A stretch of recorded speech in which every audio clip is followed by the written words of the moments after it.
네, 오늘 장 랭킹 5로 이어가도록 하겠습니다. 오늘도 키워드 놓고 깊이 있는 고민 이 두 분과 함께 해보도록 하죠. 소개 먼저 해드리겠습니다. IS의 김태성 본부장, KM투자파트너스 김성훈 대표 나와주셨어요. 두 분 어서 오십시오. 안녕하세요. 네, 안녕하세요. 안녕하십니까.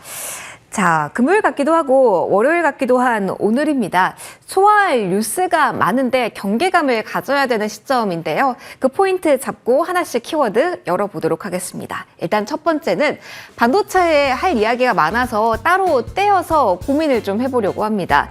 반도체 긴 연휴가 무색하게 계속 연속적인 상승 랠리가 나오고 있습니다. 물론 장 초반 대비로는 대형주는 좀 음봉 전환을 하기도 했지만 아직까지 호재 만발인 구간이거든요. 어떤 포인트로 봐야 될까요? 하나씩 내려가 보면서 이야기해 보도록 할게요. 먼저 김성훈 대표님, 저희 초탑 이야기로 시작을 해볼게요. 12만 전자, 56만 닉스 이야기가 등장했습니다. 그리고 지금 상승 탄력이 둔화되긴 했지만 그래도 연속적인 상승세가 나오고 있잖아요. 일단 오늘 포인트 점검하고 싶습니다.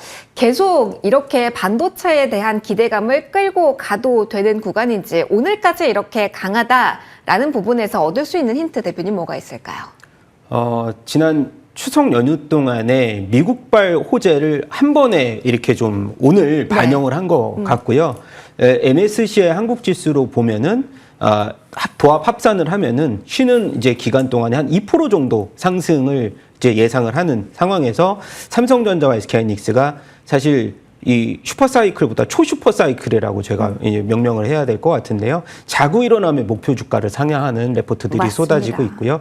삼성전자 뭐 14일 날 3분기 이제 실적 예상치가 이제 우리가 뭐 마이크론의 주가의 흐름 그리고 실적의 흐름을 보면 풍량계에 대해서는 삼성전자의 실적이 잠정 실적 예상 컨센서스는 어느 정도 저는 부합을 된다고 봤을 때는 사실 오늘 세론이다라는 얘기들도 좀 있거든요. 왜냐하면 네. 그동안에 이 미국 시장의 버프를 좀 오늘 좀 다 받은 것이 아니냐. 근데 저는 그렇게 생각하지는 않고 일단 피크라고 보기에는 굉장히 이르다. 그리고 삼성전자에 대해서는 이제 HBM이라는 하나의 모멘텀이 시작이 되는 시점이 아닌가라고 보고 있어서 사실 목표 주가 12만 원에 대한 돌파 가능성은 충분히 저는 열어놓고 봐야 될 것 같은데, 지금 흐름에 있어서는 삼성전자냐 SK하이닉스냐 이거에 대한 무게추보다는 슈퍼사이클이 어느 정도까지 진행이 될 수 있을지. 오늘 같은 경우는 AMD하고 이제 오픈 AI의 이제 인공지능 가속기 공급 계약 체결 소식에 굉장히 좋은 또 훈풍이 계속 연속적으로 부과가 되는 상황이라서 지금으로서는 이제 삼성전자가 보유하고 있는 100조 이상의 현금성 자산에서 이 증설에 대해서도 이제 가능성들이 충분히 열려 있고, 뭐 SK하이닉스를 마찬가지로 보더라도 이런 부분들의 여러 가지 복합적인 요소, 그리고 핵심은 뭐냐면 저는 일단 국내 이제 AI의 슈퍼사이클의 국내 이제 이 코스피 지수의 이 반등은 코리아 디스카운트 해소가 또 접목시킨 결과라고 보고 있기 때문에 계속적으로 저는 즐기는 구간이다라고 말씀을 계속 드려야 될 것 같고, SK하이닉스도 올해 3분기 이 영업이익 11조의 돌파 가능성들은 뭐 계속 시장에서 얘기가 나온 부분이기 때문에 그러한 실적에 대한 효과보다는 어느 정도의 슈퍼사이클에 대한 모멘텀, 이 모멘텀적인 요소가 좀 강하다. 그리고 이 외국인들의 국내 시장의 지속적인 환율의 우려보다는 아까 말씀드렸던 코리아 디스카운트 해소에 대한 요인이 좀 더 강하다라고 보고 있는 상황입니다.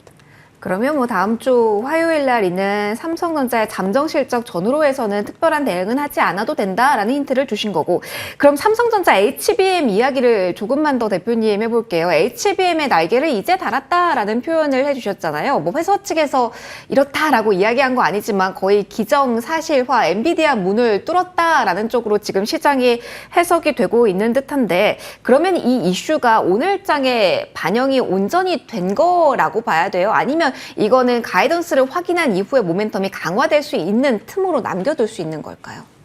제가 아까 전에 이제 시작이 됐다, 초입 국면이다라고 네. 말씀을 해드렸기 때문에 이제 시작 이제 왜냐면은 뭐 HBM3 이 12단 같은 경우는 엔비디아 인증을 이제 완료를 했고, 그 다음에 여기서 완료를 했다는 것 자체가 HBM4에 대한 가능성들도 충분히 열어놓고 봐야 되는데, 숫자가 당연히 찍히는 그 결과값에 따라서 삼성전자의 주가 레벨이 뭐 추가적으로도 단계적으로도 올라갈 수 있는 부분이고요. 이 수익률로 본다면 삼성전자와 SK하이닉스, 삼성전자는 이제 신고가를 돌파하는 상황이기 때문에 저는 수익률 면으로 봤을 때는 SK하이닉스가 지금까지는 월등했다. 근데 삼성전자도 그거에 버금간 반등을 보여줄 때가 되지 않았나라고 보고 있습니다. 그럼 말씀해 주신 거에서 힌트를 찾아보면 지금이라도 삼성전자를 사도 괜찮다라는 이야기 해주신 걸까요? 이게 참 어려운 질문입니다만. 예전에는 10만 전자 얘기 나오면 네. 주가가 여짐없이 빠졌는데 맞아요. 지금은 10만 전자가 아니고 12만 전자까지 나오고 그 이상까지도 바라보는 차원이고요. 그러니까 제가 아까 전에 말씀드렸듯이 삼성전자라는 실적의 바운더리보다는 전체 업황에 대해서 성장 스토리가 계속 이어질 수 있다는 측면을 그냥 부각을 시켰으면 좋겠습니다. 알겠습니다. 그 스토리가 어떻게 확장되는지 여기에 포커스를 맞춰보자라는 이야기 해주셨습니다. 반도체에 대해서 김태성 본부장님과도 이야기를 해볼게요. 저희 계속 반도체 무게 있게 이야기 좀 많이 하고 있는데요. 네. 조금만 변동이 있어도 궁금하실 테니까 여기서부터 또 시작을 해볼게요. 장비 내에서도 지금 변동폭이 있는 종목이 꽤 있고요. 삼성전자, SK하이닉스 역시 좀 변동이 되는 부분이 살짝 네. 있기는 합니다. 오전과 조금 얼굴이 다르다라는 부분에 우려를 해야 될까요? 환율 여기 묶어서 좀 질문을 드릴게요. 아무래도 외국인 수급과 연결고리가 1420원 선 있다 보니까 지금 약간 고개가 꺾인 부분이 환율과 좀 연계성이 높습니까? 일단 환율과 연계돼서 본다면 이미 꺾였어야 되는 게 정상이죠. 이렇게 환율이 높은 흐름을 보임에도 불구하고 오늘도 반도체 IT 주들이 굉장히 지금 강한 모습을 저는 보이고 있다 생각이 듭니다. 일단 환율은 원화의 약세라기보다 지금 엔화도 문제이고 유로화도 문제인 상황에 달러 강세 때문이라고 좀 보시면 됩니다. 그러니까 이게 해석의 좀 차이에 따라서 받아들이신 분이 좀 다르실 것 같은데 우리나라 원화만 약세라면 그건 문제죠. 그러면 외국인들이 환차손을 감내하면서까지 우리나라 시장에 들어오진 않습니다. 그런데 지금 같은 경우에는 원화만의 문제가 아니라 달러만의 강세가 지금 포인트에 있기에 그들이 환차손을 감내하고 혹은 환차손이 발생하더라도 이것을 지울 수 있을 만한 수익이 나는 기업에는 들어온다는 거죠. 그러니까 시장에 들어오는 게 아니라 기업에 들어온다는 네. 거죠. 오늘 외국인들이 오전부터 지금까지 굉장히 강한 매수세를 보내주고 있는데 지금 지수가 코스피 지수 기준으로 1.4%입니다. 근데 여러분들 오늘 상승과 하락 비율을 보면 상승 종목이 현재 기준으로 244 종목입니다. 아니 지수가 그러면 1.4%인데 하락 종목보다 상승 종목이 더 많아야 되는데 상승 종목이 244에서 250 종목 사이고 하락 종목이 650 종목 됩니다. 이건 들어온 수급은 굉장히 강하지만 일부 몇 종목에 지금 국한이 돼서 들어오고 있다는 것을 의미하기 때문에 그들은 환율 시장을 감안해서 들어온다기보단 환차 손을 커버할 수 있는 수익을 낼 수 있는 기업에 들어오고 있는 외국인 수급이니 원달러 환율이 물론 지금보다 더 급격하게 변동성이 나타나면 그들도 부담이겠지만 그렇지 않다면 계속해서 들어오는 데는 크게 문제 없다라고 좀 보시면 될 것 같고 여기서 이제 개인 투자자분들의 고민은 명확하게 이거죠. 연휴를 앞두고 일정 부분 비중을 줄였는데 또 간다. 연휴 갔다 오니까 또 가니까 이걸 다시 채울 것이냐 맞아요. 아니면 그냥 볼 것이냐 이 맞아요. 고민을 좀 하고 계실 것 같은데 이건 저도 하고 있습니다. 오늘 아침부터 제가 제 머릿속으로 한 수백 번 지금 수천 번 지금 고민을 했는데 많은 분들 끄덕끄덕 하고 계실 거예요. 네, 내린 결론은 네. 일단 사긴 사야 될 것 같아요. 아, 반도체 사긴 사야 쪽에 대한 돼요? 베팅은 해야 되는데 연휴 전과 지금 요 며칠 사이에 등락률 폭이 너무 커졌기 때문에 이제는 종목분들을 좀 잘 압축을 해야 돼서 덜 오른 쪽 중에 아니 지금도 덜 올랐으면 그거 반도체 종목 아닌 거 아니에요? 그 말도 맞습니다. 하지만 덜 오른 반도체 종목분들 중에 그래도 상승할 만한 스토리를 가지고 있는 기업들이 몇 개 있거든요. 아니면 전력과 전선 쪽으로 확대를 해서 투자를 하는 게 지금은 필요하지 않을까라는 의견 한번 들어보도록 하겠습니다. 맞아요. 그래서 어떤 종목 이게 가장 궁금하실 것 같아요. 원픽 이야기로 저희 본부장님 바로 넘어가 네. 볼까 합니다. 지난주에 한번 이 종목이 불을 뿜었을 때 이 정도 구간에서는 덜 올랐습니다. 지금부터 볼 때입니다. 라는 네. 힌트를 주셨는데 오늘은 딱 녹여내신 게 아니라 딱 원픽으로 가져와 주셨습니다. 오늘 그쵸. 이슈 중심에 한미 반도체입니다. 네. 와. 한미 반도체가 지금 두 가지가 필요해요. 일단 첫 번째 TC본드에 대한 대규모 발주가 한 번 더 들어와야 되거든요. 근데 이제 들어온 건 아니지만 네. 들어올 만한 뉘앙스를 계속 풍기고 있다는 게 일단 첫 번째 체크 포인트가 될 것 같고요.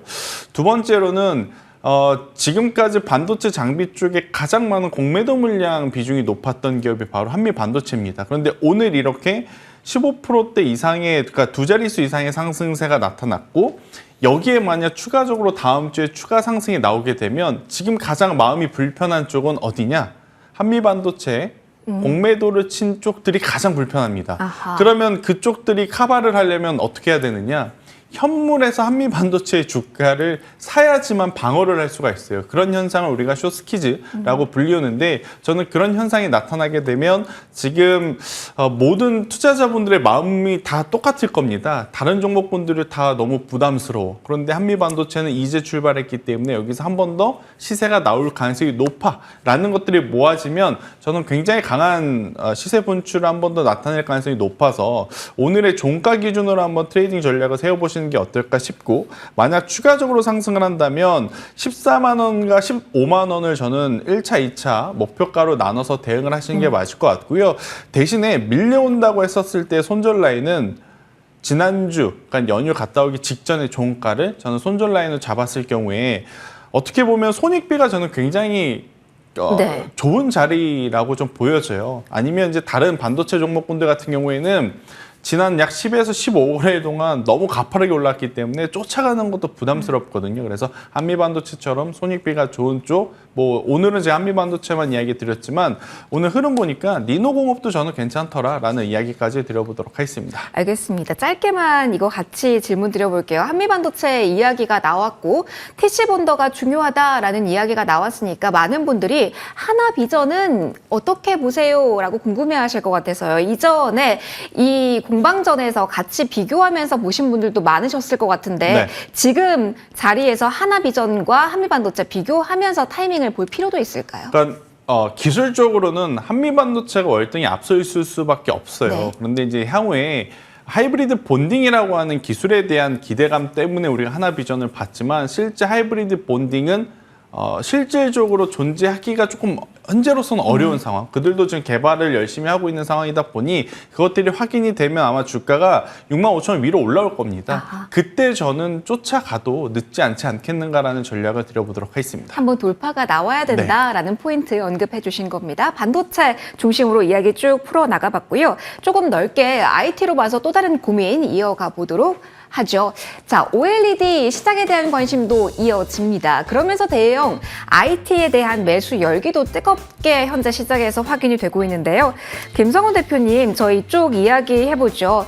최근에 OLED 쪽에 이야기가 꽤 많이 나오더라고요. 그러면서 결국은 지금 적용할 수 있는 적용처가 많아졌다라는 맥락에서 움직이는 종목군 많습니다. LG 디스플레이 중심으로 이야기를 해볼까요?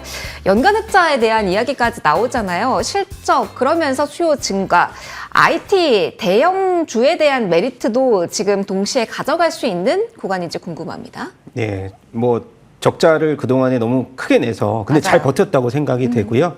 그다음에 광주 공장을 잘 철수를 시키면서 연간 2조에 달하는 적자폭이 이제 흑자 전환에 대한 기대감으로 좀 바뀌었다는 것 자체가 이번에 아마 3분기에 영업이익 흑자 한 3천억 정도 시장 평균 나오고 있는데 그 이상 비트를 한다라고 하면은 지금 주가 수준 저는 굉장히 좀 싸다라는 평가를 좀 내려드려야 될 것 같은데, 지금 아이폰 17에 대한 또 분위기가 처음에 시초 출시보다는 굉장히 좀 분위기가 좀 뜨거워졌고요.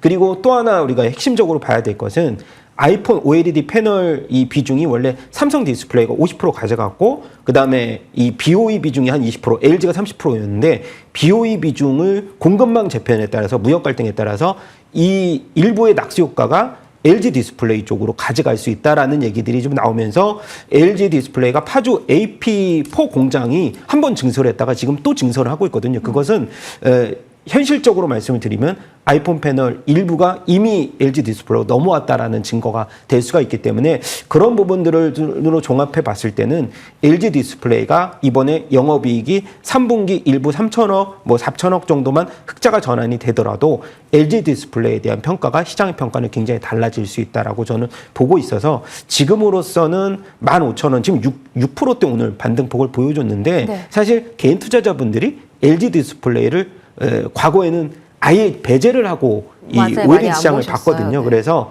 최근의 수급을 보면 OLED 하면은 파이넴텍이 굉장히 큰 강세를 보였다면 지금으로서는 오늘과 같은 경우에도 LG 이노텍을 또 LG 이노텍은 1%대 반등밖에 못하고 있는데 LG 디스플레이에 대한 시장의 평가가 이미 좀 바뀌었다라고 저는 생각이 돼서 주가의 흐름 그리고 실적 여러 가지 복합적인 면으로 LG 디스플레이를 탑픽으로 내세워도 좀 지금으로선 될 만하다라는 말씀을 좀 강력하게 드려야 될 것 같습니다. 그러면은 IT 대형주 가운데 그동안 많이 안 봤던 종목군 많잖아요. 그 중에서도 LG 디스플레이가 가장 매력적이다라고까지 이야기해도 괜찮을까요? 동시에 움직이는 쪽도 많아서요.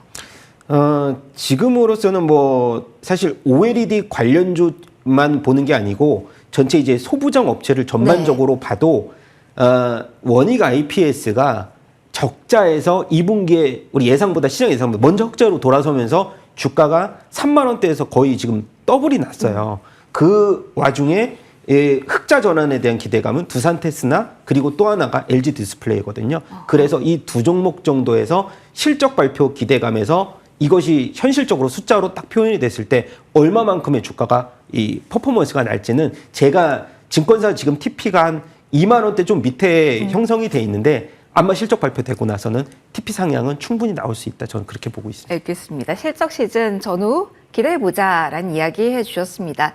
이야기 IT 하다 보니까 역시 반도체 시장의 중심인가 봐요. 저희가 키워드 계속 끌고 들어와서 이야기를 좀 하게 되는데요.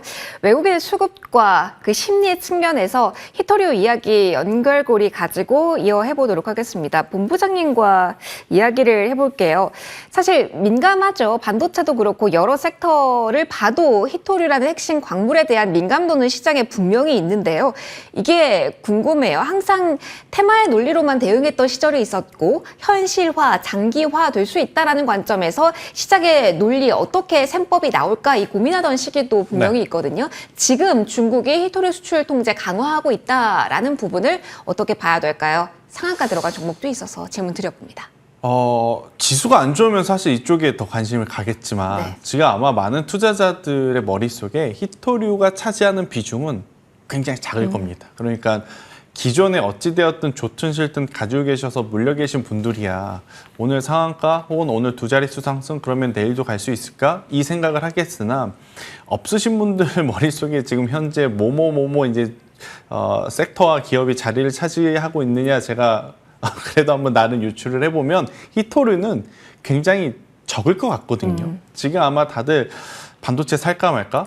제약바이오는 왜 이렇게 한가? 2차 전지는 끝났나? 이 생각이 맞아요. 지금 메인이기 때문에 히토류에 대한 비중은 굉장히 적을 수밖에 없다. 하지만 중국에서 지금 내세울 수 있는 그리고 가장 어떻게 보면 시장에 직간접적으로 빠르게 영향을 또 나타내는 이야기가 또 히토류임을 감안을 해보면 관련주들에 대한 관심도는 아무래도 이제 조금은 더 나타날 수 있다. 대신 시가총액이 너무 작습니다. 지금 유니온 머티리얼즈가 이제 대체재 혹은 이제 히토류를 뭐 유통하는 쪽 관련해서 이제 움직이고 있는 상황이라서 저는 보시는 건 보시되 지금 반도체를 생각하는 것처럼 제약바이오를 생각하는 것처럼 길게 보실 수 있는 섹터와 기업은 아님은 좀 인지를 하시고 데이 트레이딩 전략으로 하시는 게 더 나은 선택일 수 있겠다는 의견 드려보도록 하겠습니다. 지수에 대한 분위기가 좋다라는 점을 고려해서 생각해야 된다라는 조언 주셨습니다.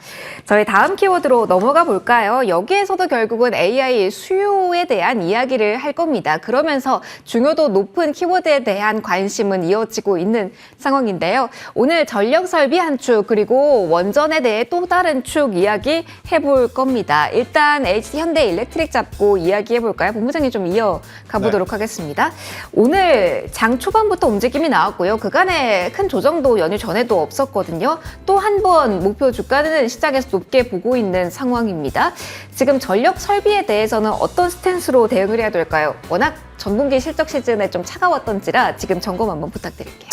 보유 및 매수해야 되겠죠. 보유 및 그러니까 매수? 반도체랑 저는 조금 다르게 봅니다. 우리가 연휴 쉬는 동안 미국에서 날아온 이야기 중에 공통적으로 세 가지에 대한 이야기가 있었거든요. 칩이 필요하고 또 칩을 생산하고 활용하는 데 있어서 에너지가 필요하고 또 최종적으로는 피지컬 AI를 기반으로 로봇이 최종 형태가 될 것이다. 이건 어느 한 사람의 이야기가 아니라 테크 기업들 CEO의 어떻게 보면 일반적인 지금 평가가 되어버렸거든요. 그렇기 때문에 저는 에너지원은 반도체만 생각해서도 필요한데 지금 반도체뿐만 아니라 지금 대규모로 인프라 구축에 대한 이야기들이 많이 나오고 있지 않습니까? 그런 상황 속에 전력기기와 전선주들이 저는 오히려 해답이 될 수 있다. 그러니까 반도체주들은 너무 가파르게 올라온 종목군들은 지금 실적 시즌이 이제 막 시작이 되거든요. 이럴 때 오히려 실적이 피크 치는 그 순간이 세론으로 작용이 될 가능성이 높지만 HD현대 일렉트릭, 효성중공업, LS 일렉트릭 같은 경우에는 이번 실적이 잘 나와도 앞으로의 실적이 더 잘 나올 가능성이 높은 상황이기 때문에 저는 계속해서 보셔도 괜찮다. 그런데 왜 이 세 개만 움직여요?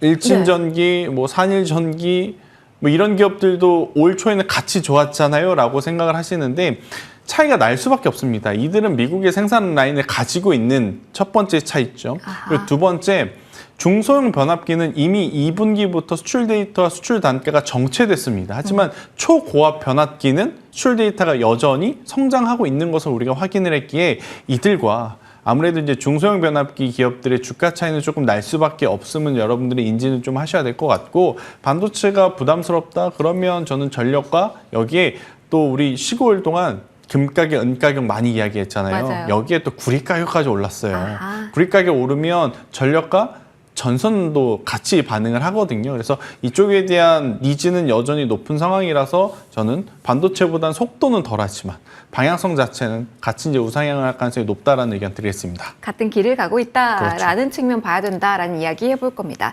자, 그리고 원전도 주목을 조금 더 받고 있는 시장이라서요. 대표님과 원전 포인트로 이야기 풀어가 볼까 합니다. 오늘 장 초반부터 그랬지만 오후에 다시 한번 움직임이 가속화되고 있는 두산 에너빌리티 중심으로 원전주 이야기를 꼭 해야 될 것 같아요. 지금 수급 쏠림이 가속화되고 있는 현재 구간에 대해서 관심도 더 높여야 될지 궁금합니다. 두산 에너빌리티 현재 오후에 다시 한번 고점을 만들어내는 구간에서 움직임이 있거든요. 리포트 영향으로 봐야 될지 아니면은 뭐 장중에 나온 뉴스 본다면 신고리 1호기 재가동 승인 소식도 나왔거든요. 원전의 분위기 지금 어떤 위치로 보시는지 질문 드려봅니다.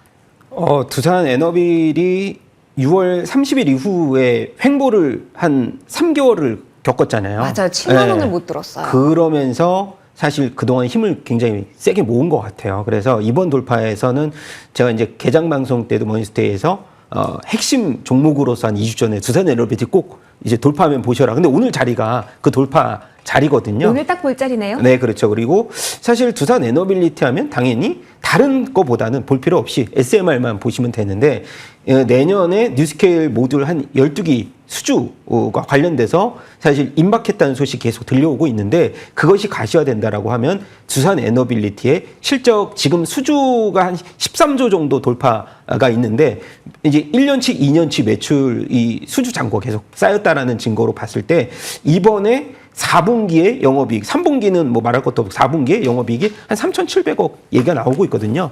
지금 두산 에너빌리티 하면은 이 실적에 대한 성장 모멘텀은 있지만 숫자로서 표현이 조금 부족했다. 근데 앞으로 시간이 갈수록 숫자에 대한 그 모멘텀까지 우리가 어느 정도의 그 두산 에너빌리티에 힘을 실어준다라고 하면은 저는 이번에 TP가 한 10만 원에서 그 이상은 아직 안 나왔지만은 돌파가 된다고 하면 앞서서 이제 삼성전자, SK하이닉스에서 봤듯이 두산 에너빌리티의 TP도 계속 높아갈 수 있는 굉장히 큰 모멘텀이 SMR에서 계속 충분히 나올 수 있다라고 저는 보기 때문에 사실 그동안의 주가를 좀 억눌렀던 현 정부의 원전 뭐 15년 건설 기간이 길다 이런 뉴스가 이제는 무색해질 수 있는 포인트가 지금에 와서 이 주가로서 표현이 오늘 됐다라고 보기 때문에 저는 신규 진입 시점을 당연히 늦지 않게 봤으면 좋겠습니다. 근데부터 서서히 네. 타이밍 한번 노려보자라는 조언까지 원전 두산 에너빌리티 중심으로 받아봤습니다.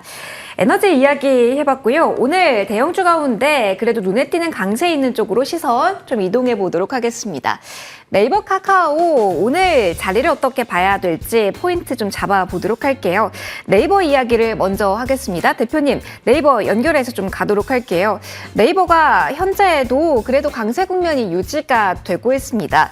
연휴 전까지 분위기가 3거래 연속 시원하게 오르고 그리고 조정이었거든요.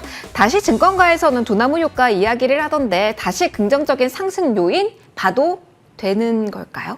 네, 제가 뭐 지난주는 결석이었고 지난주에 나와서 카카오에서 좀 네이버로 맞아요. 방향성을 좀 바뀌어야 된다. 연말까지는. 근데 10월 달에 카카오 같은 경우에 창업자 이 벌금형 리스크가 있잖아요. 그게 해소가 되고 난 후에 보셔도 카카오는 될 것 같고 지금의 네이버의 상승 효과는 당연히 스테이블 코인보다는 오리지널, 그러니까 비트코인하고 이더리움과 같은 가상자산의 금리 인하 효과에 대해서 신고가를 돌파했다는 점이 이제부터는 사실 하나증권이나 기존의 우리가 우리 기술이나 이런 종목보다는 네이버로 수급이 지금 쏠리는 현상으로 보이고 있는데 업비트의 이런 이제 스테이블 코인의 발행이 현실화가 만약에 될 경우는 스테이블 코인 사업 같은 경우에 30년까지 연간 3천억 규모의 수익 창출이 가능하다. 그러면 네이버의 지금 주가의 밸류에이션 퍼가 지금 20배 정도인데 그 이상까지도 바라볼 수 있다. 근데 카카오 같은 경우는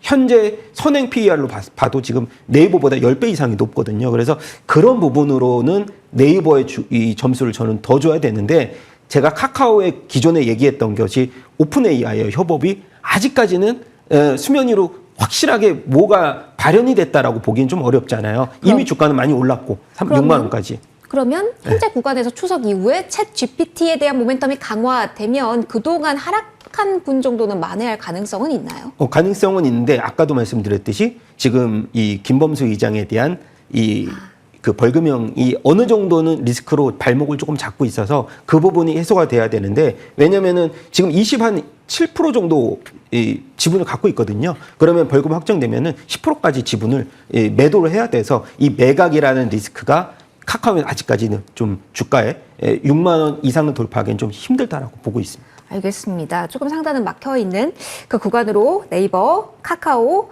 이야기를 각각 좀 해주셨습니다. 포인트가 좀 완전히 다르니까요. 그 점도 다시 한번 체크를 해보시고요.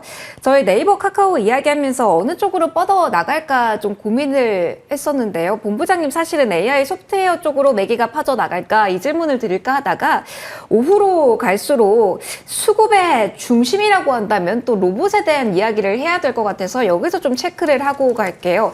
로보티즈 클로봇 지금 불기둥을 세우고 있는 로봇주에 대한 반응 궁금하실 것 같아서요. 어느 성격으로 지금 로봇에 대한 수급 관심도가 높아진다? 라고 현 시점은 진단을 해야 될까요? 제가 앞서서 우리 쉴 때 미국 CEO들이 얘기한 세 가지 그 중에 하나가 휴머노이드. 칩 하나 네. 그리고 여기에 에너지가 필요하고 마지막에 피지컬 AI를 기반으로 한 로봇이 필요하다 그랬는데 공교롭게도 지금 세 가지 섹터가 지금 돌아가면서 상승하고 있는 거죠. 칩 때문에 반도체 하드웨어가 움직이고 에너지 때문에 전력기기와 전선 원전 우리가 지금 보고 있는 거고 지금 마지막으로 피지컬 AI를 기반으로 하는 로봇 우리나라도 지금 로봇들이 그래서 상대적으로 강한 모습을 좀 보이고 있다 이렇게 좀 보시면 될 것 같은데 클로봇 같은 경우에는 벌써 상한가 근처까지 지금 올라가 있는 상황인 것 같아요. 그래서 만약 쫓아가신다면 저는 로봇주들은 괜찮다고 보여집니다. 소프트웨어 쪽에서는 시메스라고 하는 기업을 한번 보셨으면 좋겠고 하드웨어 쪽으로는 삼성 기반으로 보신다면 이렌시스와 SPG까지도 한번 보셨으면 좋겠고 이제 레인보우 로보틱스도 정말 또 오랜만에 지금 이제 슬슬 우상향 곡선을 좀 그려 나가고 있는 상황이거든요. 여기에서 거래량까지 한번 붙어준다면 또 강한 시세가 나올 가능성이 높으니까 로봇주들도 빼지 마시고 꼭 포트 안에 하나 정도는 편입을 해 놓으시는 게 포모 현상에 덜 시달리는 방법이 아닐까라는 의견 드리겠습니다. 반도체 하드웨어도 전력도 그리고 로봇까지 필요하다. 라는 조언 받아봤습니다. 저희 이제 마지막 키워드 점검을 해볼게요. 여기는 고민이 너무 많이 되고요. 마음이 좀 아프긴 합니다. LG 에너지 솔루션 먼저 잡고 가도록 할게요. 2차 전지주 전반적으로 흐름이 잘 잡히질 않고 있는 상황인데요. 일단 대표님 LG 에너지 솔루션의 오늘장 하락 이야기를 먼저 하고자 합니다. 연휴 바로 전거래일 막판에 있었던 수급 이슈로 봐야 돼요? 아니면 다른 악재가 있어서 이렇게 흔들림이 나오는 걸까요? 많이 빠지네요. 화재 이슈는 약간 보조적인 이벤트인 것 같고요. 네. 전일자 급등에 따른, 그러니까 사실 LG화학이 LG솔루션의 이 주식 매각을 하지 않고 네. 주가 수익 수합으로 이제 하겠다라고 발표를 하면서 급등을 했는데, 그런 급등에서 그러면 LG 에너지 솔루션이 그만큼의 가치가 있느냐, 급등의 가치가 있느냐, 그걸로 판단하기에는 사실 오늘의 주가 하락이 답을 말해준 것 같아요. 어떻게 보면은 GM향 매출이 얘네가 30%인데 LG 엔솔이, 근데 지금은 보조금이 9월달에 이제 폐지가 됐습니다. 그럼 3분기 실적보다는 4분기 실적 쇼크가 나올 거라는 예상들을 많이 하기 때문에 반등에 대한 흐름에 따르자면 지금의 주가 수준도 사실 어느 정도는 주가에 반영이 됐다라고 저는 보기는 좀 어렵다. 2차 전지 관련돼서는 대장주가 이렇게 빠진다라고 하면은 사실 좀 긴 터널의 어둠의 끝이 아직 빛이 보이지 않는다라고 저는 생각이 됩니다. 긴 터널의 끝 아직 안 보인다. 라고 표현을 해주셨습니다. 그러면 2차 전지발 영향도 분명히 받고, 그리고 오늘 철강 쪽에 대한 분위기도 좋지 않은데, 그래서 포스코 홀딩스 중심으로 질문을 하나 더 가볼까 합니다. 본부장님, 네. 조금 기분 좋은 이야기로 이쪽 담아야 된다 이야기하다가 좀 우울한 부분으로 넘어왔는데요. 일단 포스코 홀딩스가 2차 전지 영향도 분명히 받겠지만 오늘 철강 관세 이슈를 크게 받아서 여기서 그 이슈 좀 참고하고 넘어가려고 합니다. 어떻게 봐야 되나요?